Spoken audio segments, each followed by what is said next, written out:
On va lire la parole de Dieu parce qu'on va parler sur le programme d'Abraham. J'ai commencé à parler un peu hier pour ceux qui étaient là et je vais dire quelque chose aujourd'hui. Genèse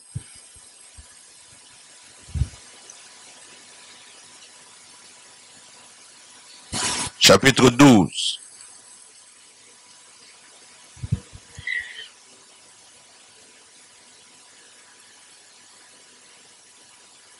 Au premier verset jusqu'au verset 3.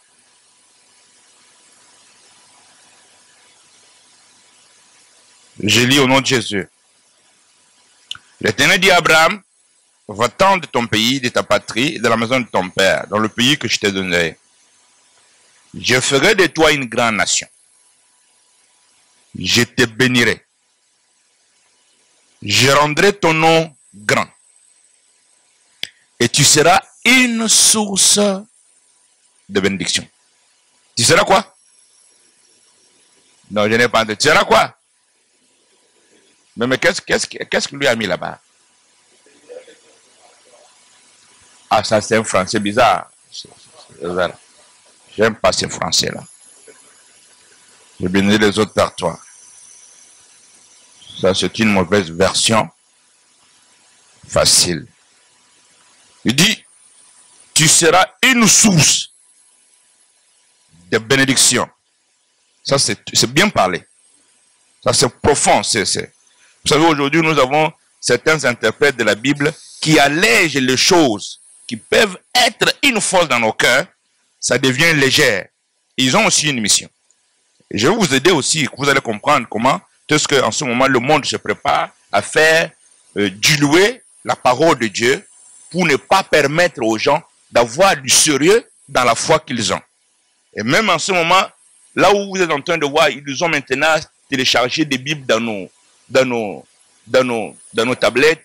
Pour avoir la Bible, tu as la tablette, Il y a un plan qui se prépare bientôt. Une fois que la décision sera prise, toutes nos Bibles seront mises à l'écart et tout le téléchargement sera effacé parce que c'est un livre homophobe. C'est un livre qui combat les autres. On ne veut pas le combat, on veut la paix. La Bible reste un véritable livre de contestation. On parle des démons. Là où il y a les démons chez toi, chez les autres, c'est leur Dieu. Alors on ne veut pas entendre le mot démon.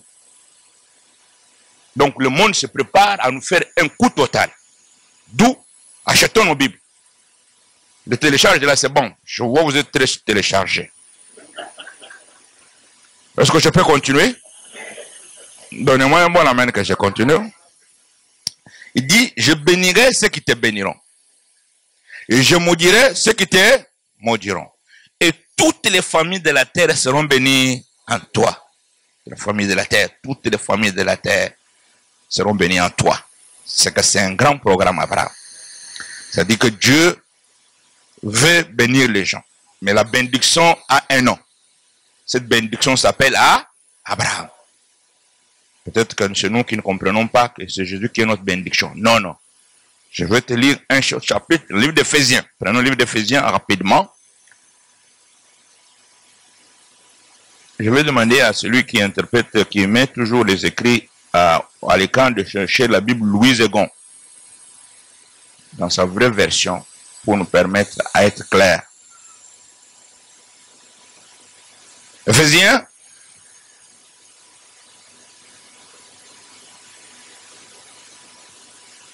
chapitre 3. Vous y êtes?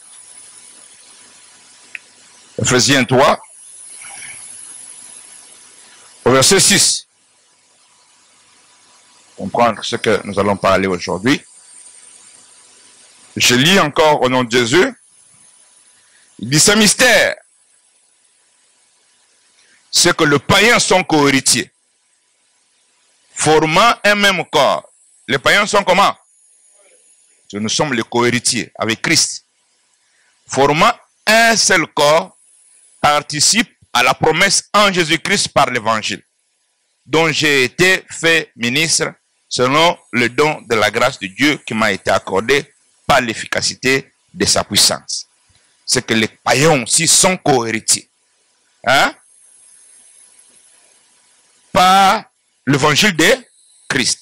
Alors, on va maintenant voir le verset important qui va nous aider. Vite, Galates. Pour que nous puissions bien comprendre, c'est là où on va demeurer. Galates, le chapitre 3, vous comprenez.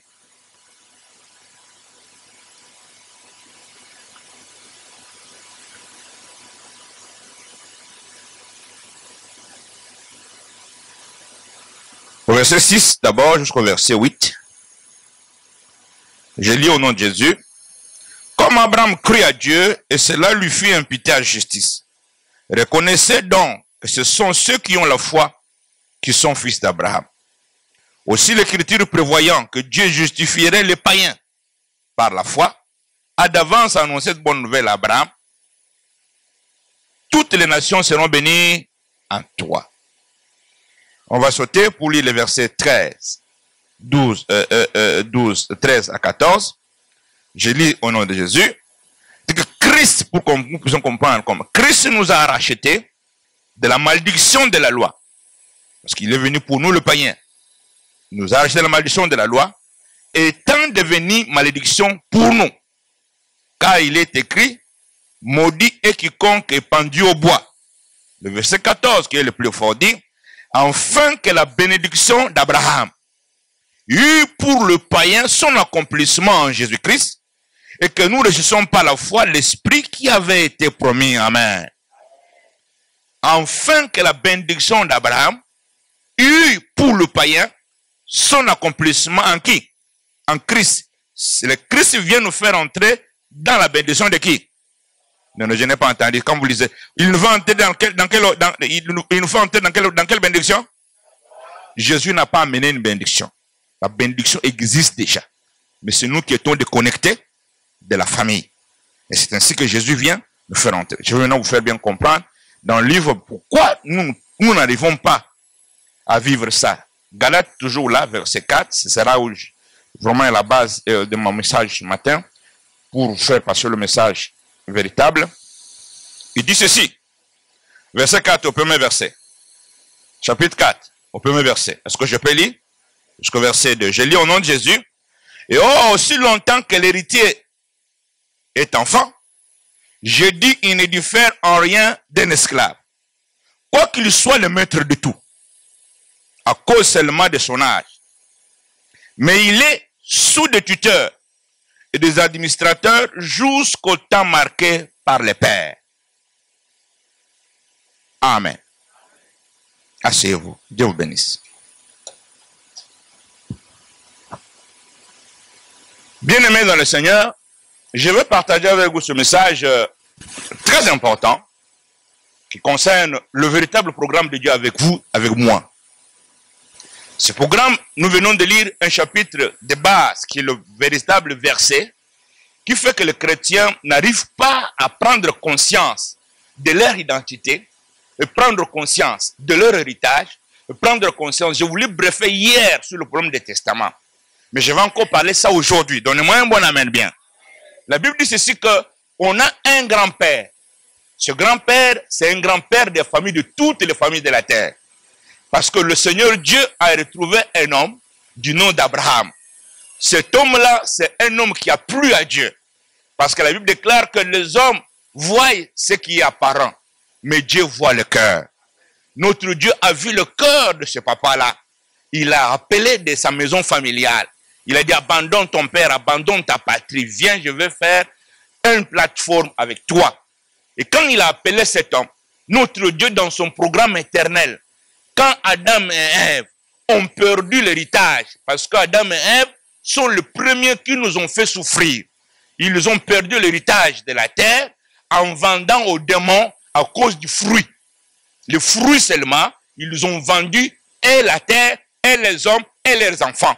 Et le diable a pris le contrôle de la terre. Il est devenu le boss de la terre. Et toutes les richesses que Dieu avait mises sur la terre, pour nous les hommes, parce que personne n'a jamais dit à Dieu, créez-moi le pétrole, créez-moi le cobalt, créez-moi les diamants, créez-moi l'or, créez-moi la nourriture, créez-moi le manioc, créez-moi le maïs, les riz, les bananes. Personne n'a jamais dit à Dieu cela.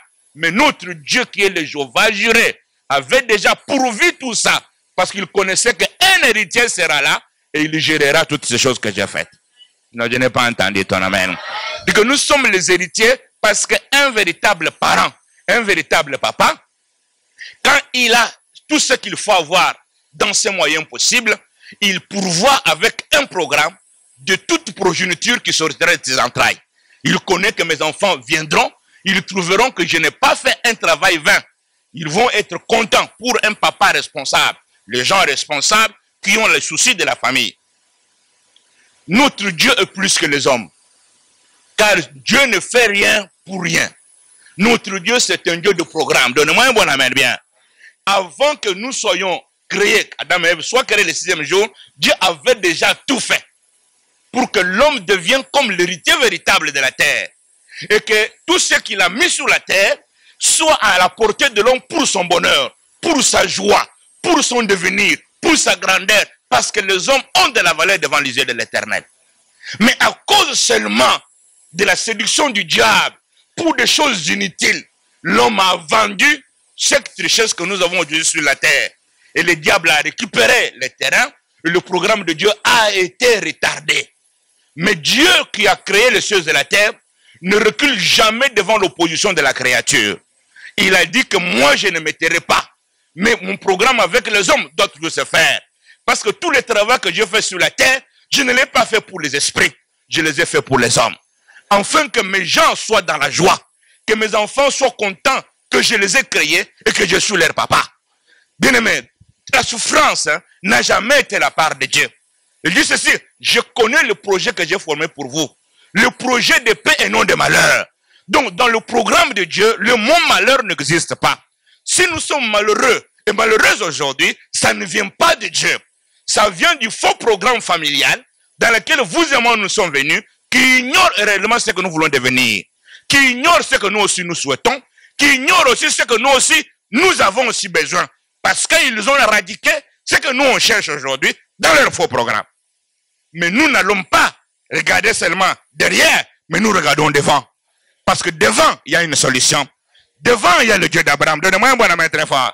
Quand notre Dieu a cru, il a compris quelque chose. Il a dit non, moi remettre la terre aux humains, c'est mon devoir. Parce que c'est moi qui suis l'auteur de toutes choses. Le diable a été créé par moi, les hommes ont été créés par moi. Je suis le juste juge. Il faut que la chose qui appartient à une personne lui soit rendue. C'est pourquoi je te dis comme tu es là, ne jalouse personne. Même si tu vois ton frère, ta soeur, il a eu quelque chose, il a eu la joie, il n'a pas pris ta part. Notre Dieu est un Dieu de justice. Ta part est là. Ton mariage est là. Tes enfants sont là. Ton argent est là. Personne ne prendra la part de personne. Car notre Dieu est un Dieu juste. Il ne peut pas prendre ce qui est à moi et te donner à toi. Ce qui est à moi est à moi. Ce qui est à toi est à toi. Donc c'est inutile de jalouser quelqu'un que voilà, lui maintenant, il a une grande église, lui maintenant, il est maintenant comme ça, il est maintenant comme ça. Ça fait partie de la méchanceté de l'homme. Mais une vraie personne qui a la semence de Dieu doit savoir que notre Dieu c'est un Dieu juste. Dis à ton voisin que Dieu est un Dieu juste. Même quand toi tu n'as rien, ne pense pas que celui qui a eu, il a pris pour toi. Non, non. Moi, comme tu vois là, je n'ai jamais jalousé un pasteur. Même s'il a une église de 10 000 membres, c'est sa part. Hein? Même s'il a une église de 50 000 membres, c'est sa part. Il roule avec des jets, c'est sa part. Il n'a pas pris la mienne.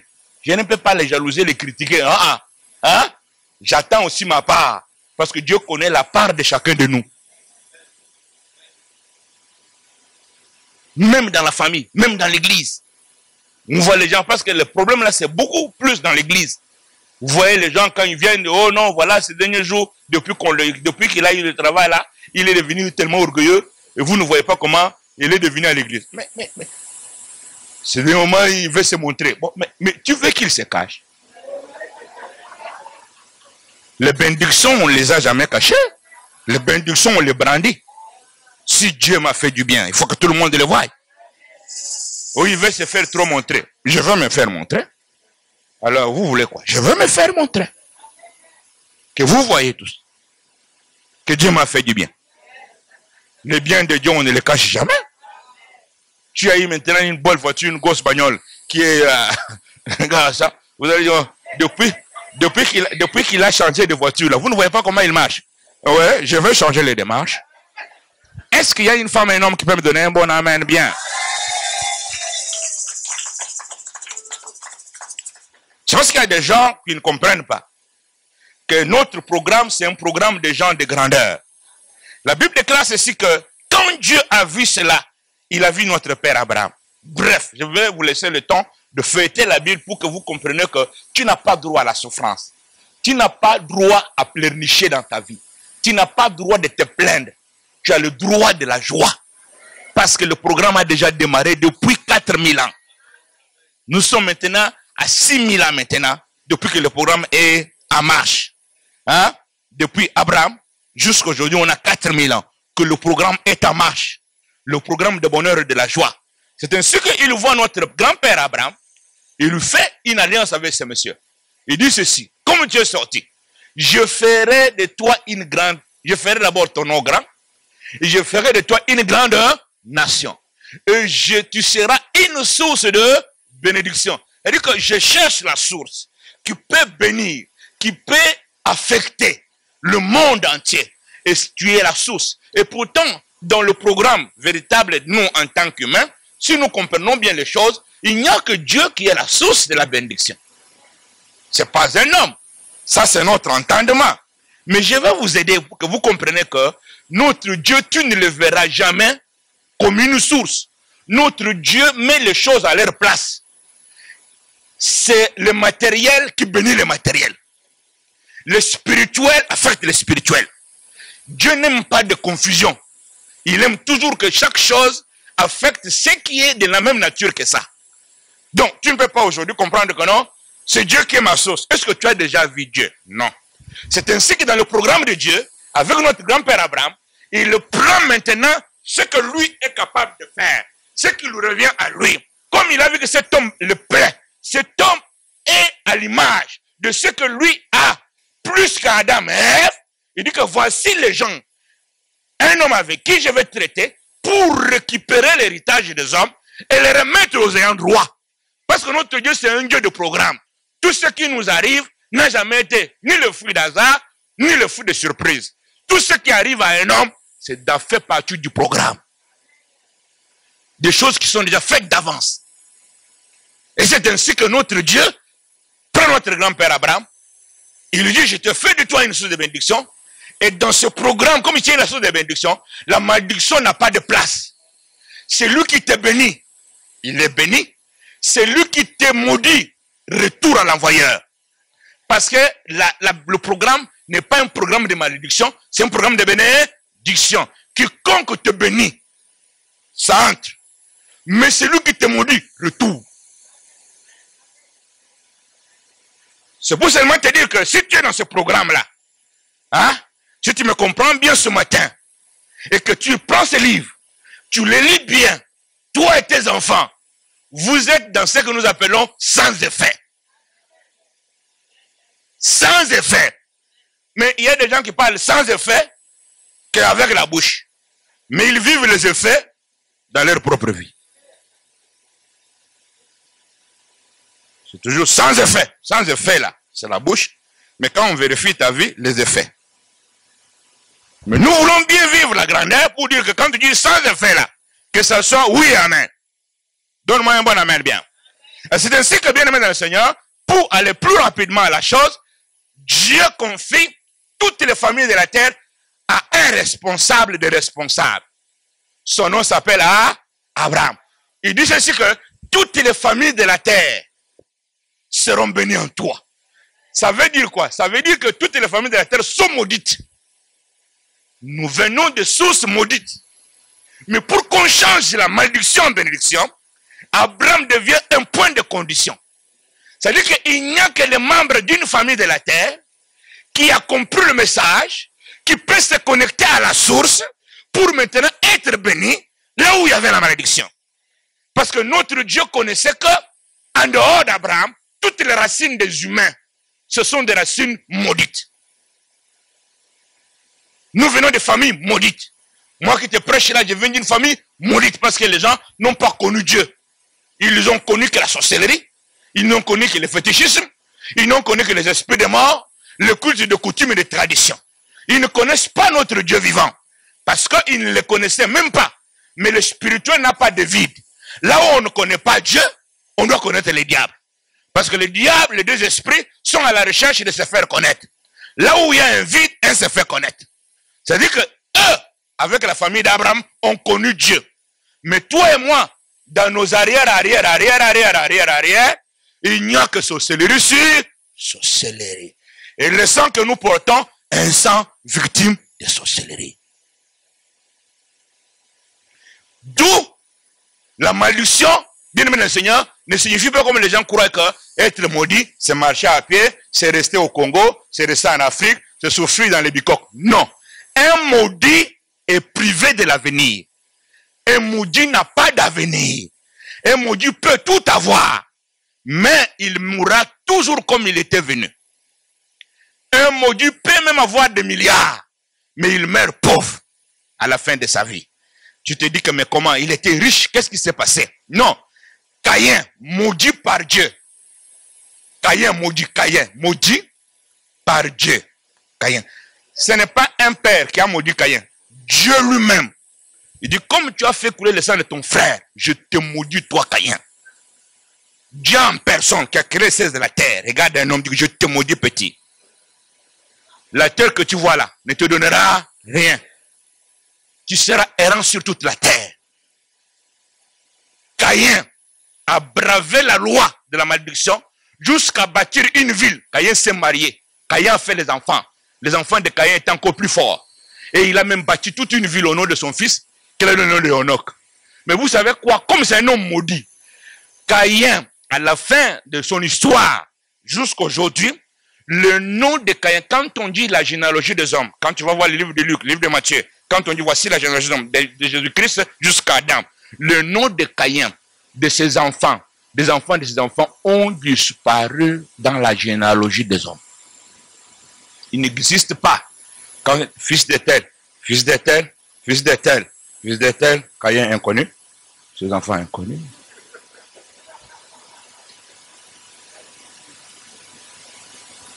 Parce que malgré le succès, mais il est inconnu dans l'avenir.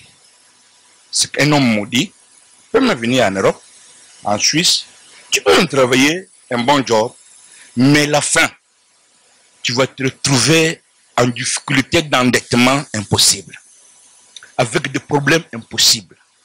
Et tu vas me voir que, mais qu'est-ce qui s'est passé? Non, rien ne s'est passé. C'est le retour. Hein? C'est le langage de ce qui est en toi. Un maudit peut avoir tout, sauf l'avenir. Un maudit peut avoir même des enfants, mais aucune joie. Un maudit peut aller même en mariage, mais aucun bonheur. Sinon, si le divorce en divorce, et de veuvage en veuvage. C'est qu'un maudit peut tout avoir. Un maudit peut tout avoir, même un bon job. Mais il se retrouve toujours que dans son travail qu'il fait, même l'argent qu'il touche, il ne comprend rien. L'argent là va où? Il n'a que la comptabilité que je suis au travail depuis 15 ans de travail. Maintenant, on lui pose des questions. 15 ans, qu'est-ce que tu as fait, monsieur? 0,00. Je ne comprends rien du tout. Je ne comprends rien d'où va mon argent.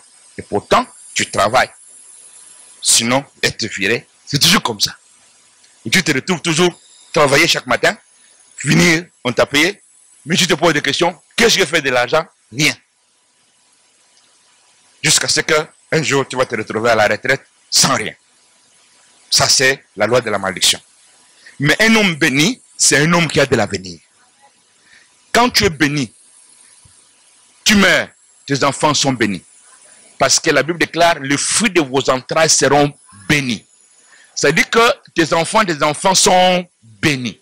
Les autres bénis donnent la naissance à d'autres bénis. Mais vous et moi, on ne vient pas de familles bénies. On vient de familles maudites. Et Abraham devient, s'il y a eu un grand-père maudit, mais Dieu te donne un autre grand-père béni. Ce grand-père-là s'appelle qui? Et Abraham n'est pas seulement le nom d'un homme. Dieu a fait d'Abraham un programme. Il a fait d'Abraham quoi? Un programme. Un programme de récupérer la terre. Parce que c'est une affaire de famille. Il dit que toutes les familles, il n'a pas dit que tous les hommes, toutes les familles de la terre seront bénies en toi. C'est-à-dire que l'homme là a d'abord sa famille. Maintenant, on lui donne toutes les familles de la terre. Afin qu'il soit le boss de toutes les familles de la terre. C'est pourquoi Abraham n'est pas seulement le Dieu des Juifs, le Père des Juifs, il est aussi notre Père par la foi.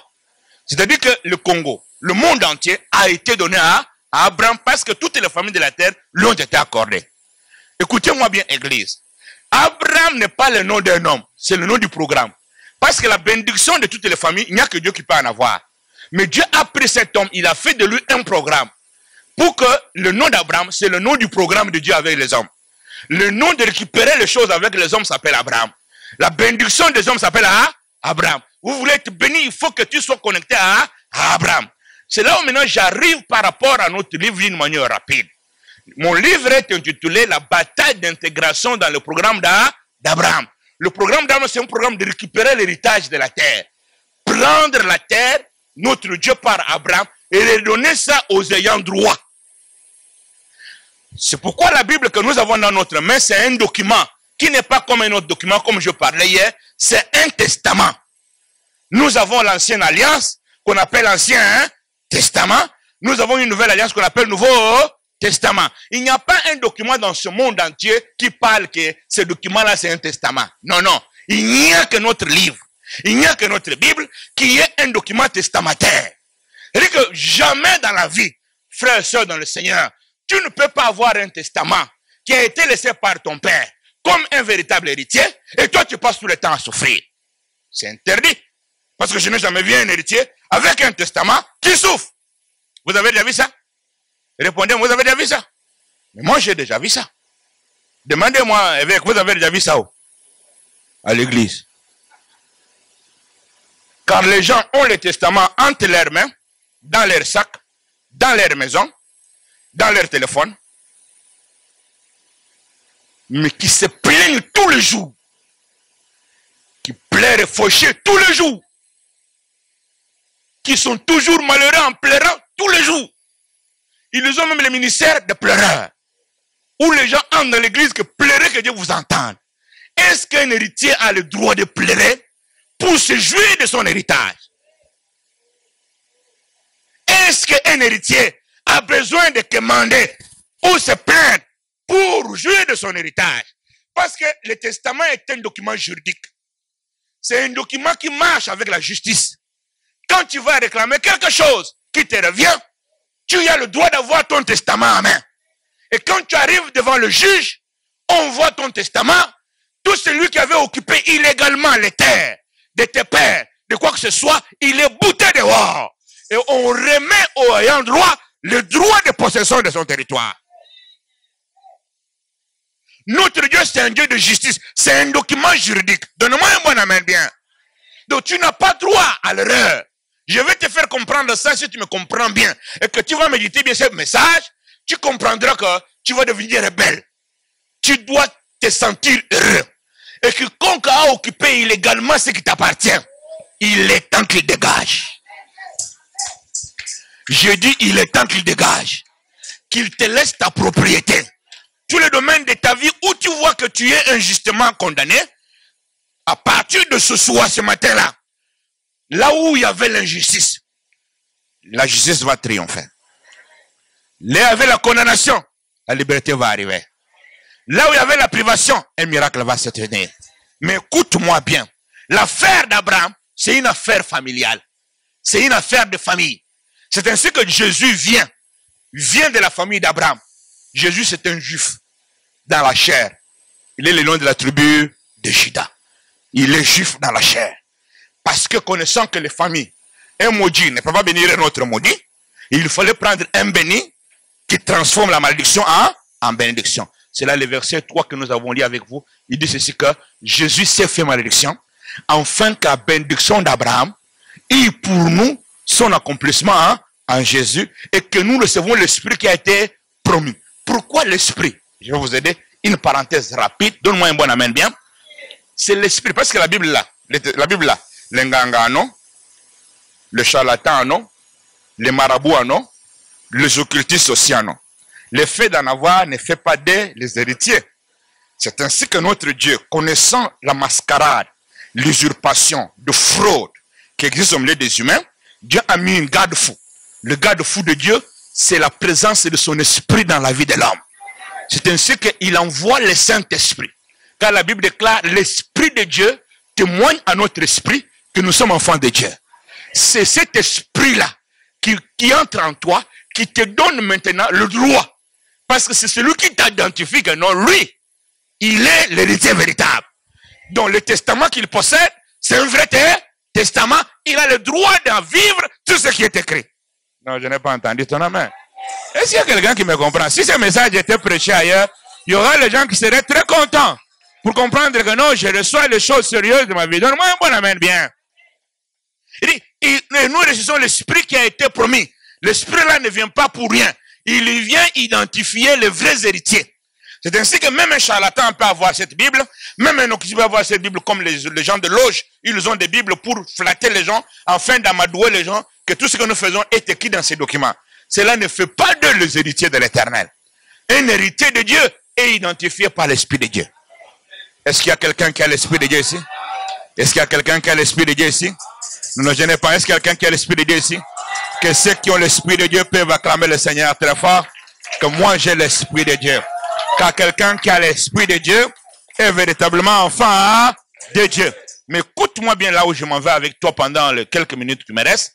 Je veux t'aider pour que tu comprennes que Jésus-Christ vient pour que nous, le païen, comme nous sommes entrés maintenant dans la bénédiction d'Abraham, nous devenons aussi les héritiers à part entière. C'est pourquoi la Bible dit que nous sommes co-héritiers avec Christ, afin que toutes les promesses qui ont été dans Abraham, nous puissions aussi les vivre dans l'héritage. D'où, là où tu es assis là où tu me regardes là, tu n'y es pas n'importe qui. Tu y es un héritier du roi des rois, du seigneur des seigneurs. L'or et l'argent appartiennent à ton Dieu. La grandeur appartient à notre famille. Le programme d'Abraham, ce n'est pas un programme de médiocrité. C'est un programme de grand. Parce que le Seigneur a dit à cet homme, je ferai ton nom grand. Et je ferai de toi une grande nation. Même quand Jésus est né, l'ange dit à Marie que l'enfant qui va naître de toi sera appelé grand. Il sera appelé qui? Et c'est un grand qui vient racheter le petit pour que le petit devienne aussi comment, hein? Non, je n'ai pas entendu ça. Je n'ai pas entendu bien ton amen. Quand un grand vient s'allier à un petit, c'est pour que le petit devienne comment? Tu deviens aussi grand. Parce que le programme, c'est le programme de grand. Tu ne peux pas faire partie de ce programme en tant que petit. Non, les petits sont rejetés. C'est un programme qui ignore la médiocrité, qui ignore la pauvreté. C'est un programme de grandeur. C'est pourquoi la famille d'Abraham, dans la chair, ce sont de top de top. Pourquoi? Parce qu'ils vivent la manifestation du programme dans leur sang qui concerne leur papa. Mais nous, on vit le programme d'Abraham par l'esprit. C'est ça la différence. Et vivre par le sang, leur programme est fonctionnel par le sang. Parce que nous, on ne fait pas partie charnellement de la famille d'Abraham. C'est par la foi que Jésus-Christ est venu nous sauver. Nous, on vit par l'esprit. Maintenant, écoute-moi bien. Maintenant, comme on vit par l'esprit, faites attention. C'est là où le problème vient de plus en plus grave au niveau d'intégration. Et c'est pourquoi, comme l'esprit de Dieu, c'est un esprit de justice. C'est un esprit qui aime la justice. C'est un esprit de famille. Je vous dis ici que le programme d'âme, c'est un programme familial. Un programme de quoi, hein? C'est la famille. Parce que c'est une affaire d'héritage. Parce que, bien aimé dans le Seigneur, Jésus vient nous racheter pour nous faire entrer dans ce programme-là par deux voies. Parce que pour que quelqu'un se retrouve étant étranger et intégré dans une famille étrangère où il est engagé, il y a deux voies. Voie numéro 1, par l'alliance du mariage. Une femme qui ne fait pas partie de la famille de l'homme peut automatiquement faire partie de la famille de ce monsieur-là à cause de l'alliance du mariage. Le nom de la femme-là reste dans la famille. Et ensuite, le nom aussi, on donne le nom de la femme-là dans la famille. Un jour, quand on va demander, là, non, ce n'est pas de notre famille. Du nom, c'était le nom de mon arrière-grand-père qui faisait partie d'une autre famille. Mais il était marié dans notre famille. Donc, un homme, une femme mariée peut bénéficier de l'héritage là où on l'a marié. Deuxième option, c'est par la voie d'adoption. Hein? Un enfant adopté a le droit, même des enfants légitimes. Et les deux options dans le programme ont été prévues par Dieu. Car l'Église est l'épouse de Christ. Non, non, je n'ai pas entendu ton amen. L'Église est l'épouse et le Saint-Esprit vient nous adopter. C'est un esprit. On dit que le Saint-Esprit, c'est un gage de notre rédemption. C'est-à-dire que ça fait partie de ce que nous sommes, les héritiers à part entière, dans l'adoption, par l'Esprit de Dieu. Mais écoutez-moi bien, Église. Pourquoi est-ce que nous, étant héritiers, nous ne vivons pas la joie de l'héritage? C'est là où je veux en arriver pour finir mon intervention. Donnez-moi un bon amen bien. La Bible dans le livre des Galates, c'est ceci. Un héritier, tant qu'il est encore enfant, il ne diffère rien à un esclave. Même s'il même s'il est le maître de tout. Mais son âge l'empêche de vivre la gloire et l'honneur de ce qu'on lui a laissé. Pourquoi nous on souffre à l'église? C'est parce que les gens ne veulent pas grandir. Les gens ne connaissent pas leurs droits. Les gens ne savent pas comment revendiquer leur héritage. Quand on est enfant, on ne peut pas jouir du bonheur. Parce qu'il n'y a que celui qui est au-dessus de toi, un tuteur ou un administrateur qu'on t'a laissé, qui va vivre à ta place, qui mange ton argent, qui peut tout faire contre toi, te frapper quand il veut, te priver quand il veut, et pourtant tu es un héritier. Pourquoi les chrétiens souffrent-ils? Parce que les chrétiens ne grandissent pas. Vous êtes dans cette église, quand on vous sauve, c'est qu'on veut que Dieu veut que vous deveniez des filles et des garçons. Parce qu'un fils est déjà à l'âge. Une fille est déjà à... Mais un enfant n'est pas à l'âge. Un enfant n'a pas droit à... Tu ne peux pas aller au tribunal. Tu meurs aujourd'hui, ton enfant a 3 ans, 4 ans. On ne va pas laisser l'héritage à l'enfant. On va laisser jusqu'à l'enfant grandisse. Qu'il soit conscient et qu'on l'appelle maintenant au tribunal pour dire que voici ce que ton père avait laissé. La souffrance de l'église, c'est quoi? Les gens ne comprennent pas que quand tu viens à l'église, comme tu vois, les affaires de Dieu ne sont pas les affaires comme les gens le croient, d'une manière désordonnée ou d'une manière délibérée. Les affaires de Dieu sont les affaires de famille. Là où tu es venu ici, c'est la maison de la famille où Dieu t'a mis. Non, je n'ai pas entendu ton amen. Non, je n'ai pas entendu ton amen. Quand il y a un enfant héritier, cet enfant se bat pour le bien de sa famille. Notre Dieu ne travaille pas avec les travailleurs. Dieu travaille avec ses enfants. Parce qu'un enfant qui travaille dans la maison de son père est différent d'un travailleur qui vient pour chercher et avoir un salaire. Un enfant dans la maison du papa, même si le papa a de l'argent, même s'il chute, l'enfant ne quittera jamais la maison de son père parce que mon père n'a plus encore de l'argent. L'enfant restera quand c'est sa maison. Mais un travailleur qui travaillait pour un salaire que la société a acheté, il démissionne.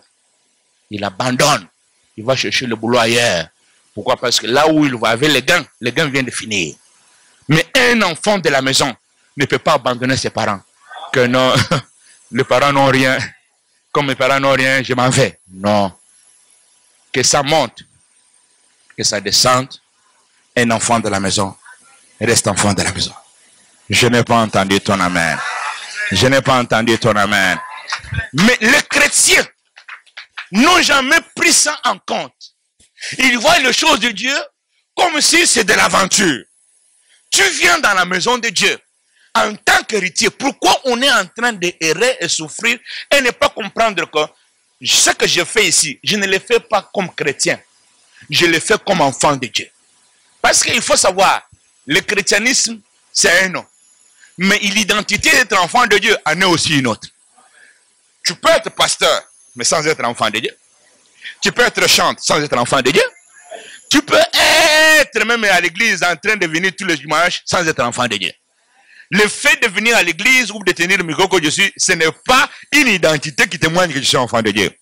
Parce que nous avons aussi beaucoup des infiltrés, mon bishop, qui peuvent passer en se disant que nous sommes des pasteurs, nous faisons ceci, mais vous allez voir que leurs œuvres vont contredire les intérêts même du royaume, même de la famille de leur père. Parce qu'une personne qui travaille pour la maison de son père, hein? Moi j'ai toujours dit, il y a un frère qui moi j'aime les filles. J'aime les filles. J'aime avoir les filles dans mon... Dieu m'a fait grâce. J'ai demandé à Dieu, si je veux mettre au monde, je veux avoir beaucoup de filles. Vous savez pourquoi? Je vais avoir beaucoup de filles. Et Dieu a eu pitié de moi. Il m'a donné 3 filles. Et un seul garçon. J'ai dit, le petit là, c'est bon.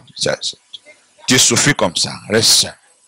Il me dit, je suis le seul garçon au milieu de la basse-Corée. Reste. C'est bon. C'est bon. Tu es le seul coq. Reste tranquille. Moi, j'aime beaucoup d'épaule. Écoutez, vous savez pourquoi? Parce que les femmes sont très sensibles envers la famille. Une femme, même si tu l'épouses, il n'oublie jamais derrière la maison de son père et de sa mère. Même quand tu seras vieux, tu vas voir que moi, j'aime ma femme. Hein? J'appelais difficilement mes parents quand ils étaient encore en vie. Mais madame appelait son père et sa mère chaque jour.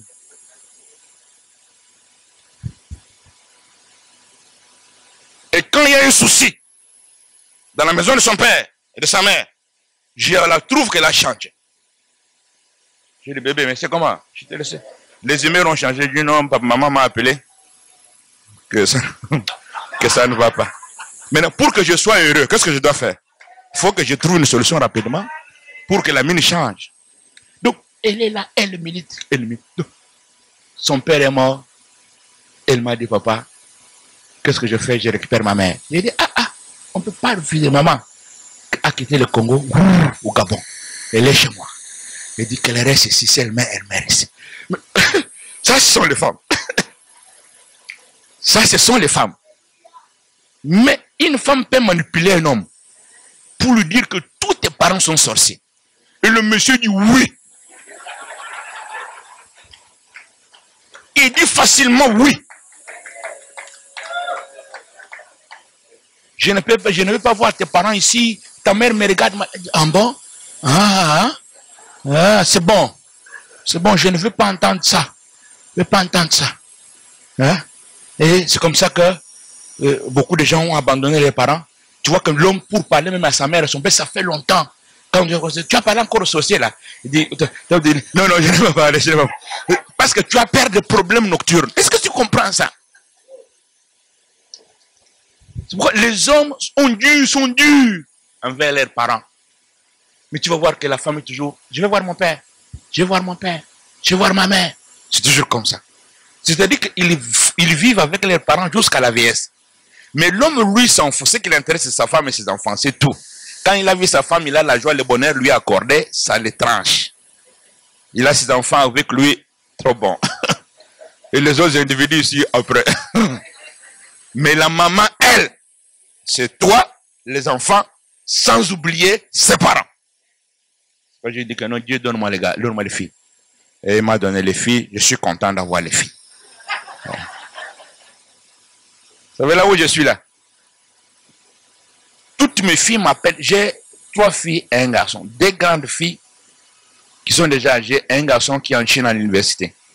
Mais les filles m'appellent chaque jour sur WhatsApp. Papa, bonjour le matin là. Bonjour papa, tu as bien dormi? Moi je dis très bien. Et ça va la journée où? Tu vas prêcher où? Mais les gars là, fait 2 mois, il ne m'a jamais appelé. C'est moi-même qui le cherche au WhatsApp. J'ai dit, Mani, ça fait quand même longtemps petit. Tu n'as pas besoin de comprendre. Il dit, viens, non, c'est ici en Chine. Il y a un peu un problème de réseau.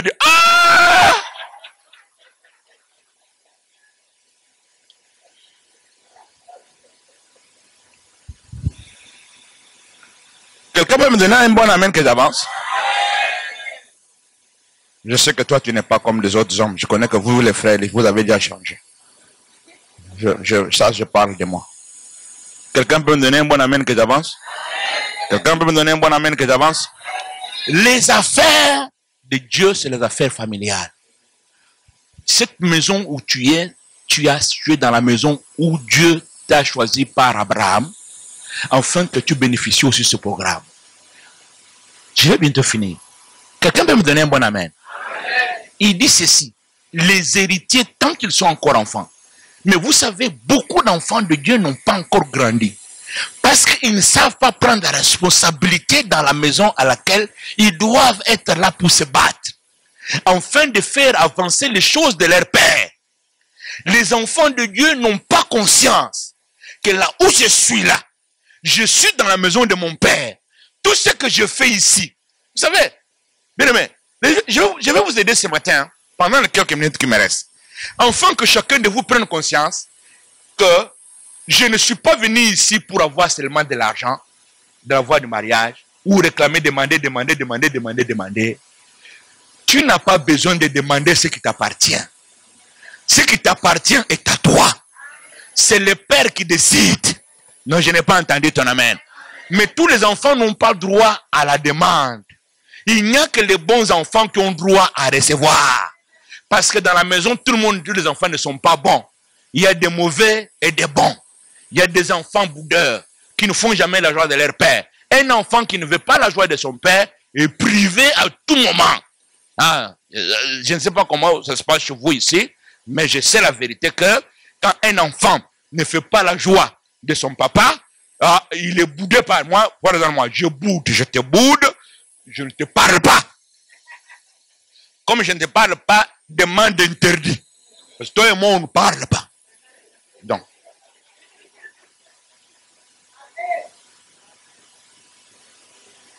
c'est vrai, non? Alors, Dieu aussi qui t'a créé, c'est un Dieu bon. L'Esprit de Dieu témoigne en nous que nous sommes enfants de Dieu. Quiconque attriste l'Esprit de Dieu en lui, il entre dans l'ordre de boudage de Dieu. Et cette personne ne peut pas voir la gloire. Parce que tu as fait office d'être mauvais garçon, mauvaise fille dans la maison. Bien aimé, vous savez. Et les gens qui disent, oh non, non, moi je suis allé, j'étais perdu, et papa ne m'a pas cherché. Écoutez, je vais vous aider. Il y a quelque chose que vous devez savoir. Un enfant prodige et une brebis qui s'égare sont des choses différentes. Une brebis égarée, on peut la chercher. Mais un enfant prodigue doit revenir seul. Il revient seul. Il revient seul. Un enfant prodigue, on ne le cherche pas par le père. C'est lui-même quand la souffrance va lui arriver, ouais. Il dit quand même je souffre comme ça, mais j'ai quand même une maison. J'ai quand même un bon papa. Quand il arrive, il ne va pas le refuser. Il dit, petit entre, je ne t'ai pas cherché, c'est toi qui est revenu.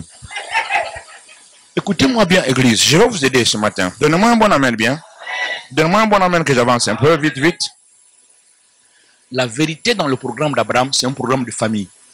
C'est un programme du bonheur familial. La famille d'Abraham dans la chair est une famille nantie. La richesse, la grandeur, la suprématie, la domination est leur part. Le programme là n'a pas de localisation en Suisse ou en Afrique non. C'est un programme de domination. La Bible déclare partout où tu fouleras le plan de tes pieds, je donne cette terre là en possession. Ça c'est le programme qui marche avec les enfants du programme. Partout où ils sont, la terre les connaisse. La terre les identifie. Et même possède cette terre-là. Parce que toute la richesse de la terre, toute la richesse de Dieu, il a mis ça où? Sous la terre. C'est la terre qui a la richesse. Une fois que tu as foulé les pieds dans cette nation de la Suisse avec la richesse, toi et tes enfants, vous avez le droit d'en avoir. Les grands postes ici, vous devez en avoir. Ne soyez pas, oh non, on n'est pas de blanc. Non. Quand Dieu approuve la voix d'un homme, il dispose même les ennemis en sa faveur. Partout où tu arrives, Dieu peut élever. Ce que toi tu n'as pas vécu, Dieu peut le faire pour tes enfants. Ce n'est pas seulement qu'il n'y a que toi qui dois avoir, parce que les promesses sont sur toi et sur tes enfants. C'est-à-dire que si toi tu ne peux pas être capable d'accéder à des grands postes, à devenir quelqu'un dans cette nation, bien aimé, Dieu a promis à Jacob le blé, en abondance, avec l'huile de la terre. Mais Jacob n'a pas vécu ça bien. Mais vous savez là où Jacob a vécu ça? Jacob a vécu ça en Égypte. C'est Joseph qui a compris les promesses de Dieu faites à Jacob. C'est le monsieur là qui a eu le blé en abondance. Ils sont venus, ils ont mangé le blé. Et ils ont vécu dans la grandeur avec une grande nation qui s'appelait Goshen. Et Jacob est venu vivre ce que Dieu lui avait parlé en Joseph. Et je te prophétise, comme tu es dans ce pays-là, tes enfants vivront la grandeur. Ce que toi tu n'as pas pu avoir, crois que mes enfants à moi feront quelque chose dans cette nation. Ils seront des broukoumettes dans cette nation, sois béni maman. Ils seront des grandes personnes dans cette nation.